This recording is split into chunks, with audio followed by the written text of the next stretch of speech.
হালুয়া উৎসবের পর এবার বঙ্গে দই উৎসব।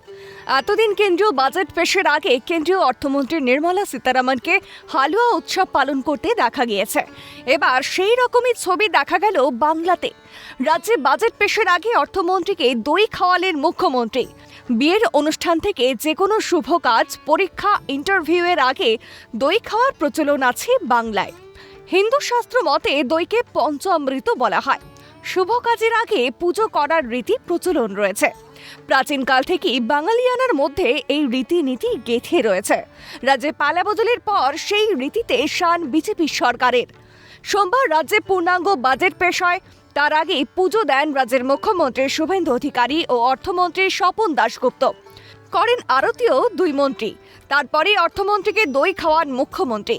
তারপরে বিধানসভায় বাজেট পেশ স্বপন দাশগুপ্তের।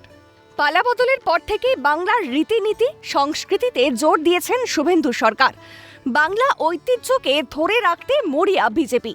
তাই শুভ কাজের আগে পুজো দিয়ে দই খেয়ে বাজেট পেশ।